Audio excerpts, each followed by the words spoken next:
L'exposition Sendas Epigraphicas a été accueillie par la Casa de Velázquez, qui est un lieu absolument propice à ce genre de projet puisqu'elle mêle discipline scientifique et création. Elle est propice au dépassement des frontières entre disciplines et entre pratiques créatives. Les pratiques du chercheur, celles de l'artiste, entrent de cette façon en résonance et se rapprochent finalement. Plus qu'un lieu, la Casa est un processus qui entraîne le dialogue et l'échange. Elle est une maison qui permet de jeter les ponts entre les disciplines et les époques. Et c'est dans ce contexte que Vincent Debier et moi-même avons laissé carte blanche à 6 artistes en résidence à la Casa de Velázquez en leur soumettant nos problématiques de recherche et nos documents, les inscriptions. Il s'agissait d'approcher les limites d'un document, l'inscription donc, ainsi que celle d'une discipline historique, l'épigraphie, pour mieux penser l'objet épigraphique, mais en passant par la création contemporaine. Et c'était le pari à l'origine de l'exposition Sendas Epigraphicas. Donc cette exposition est aussi une mise en scène d'un processus de création et en quelque sorte le colon fond est la prolongation du projet de recherche Limite qui avait été conduit en partenariat avec Isabel Velázquez de la Complutense entre 2017 et 2018.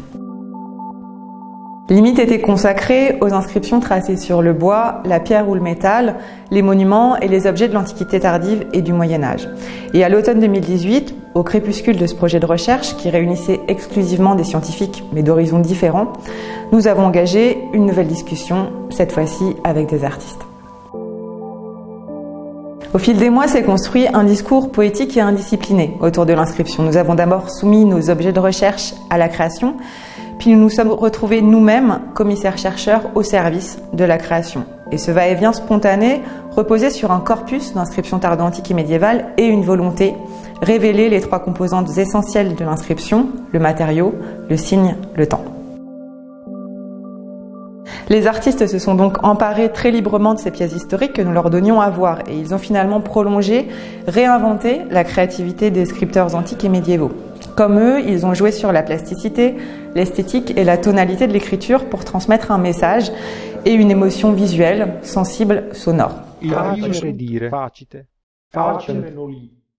qui mi molli concedimus erba?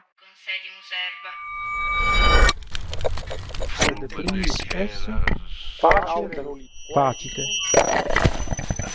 Memor illius dominici praece facite. Res est non parva reponas. Dicite.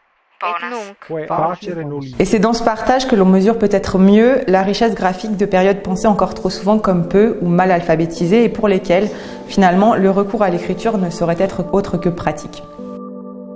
La matière dote l'objet épigraphique d'une forme, une étendue, un rapport au lieu. Et parce qu'elle est matière, l'inscription peut être là ou ailleurs, lointaine ou proche, visible ou cachée.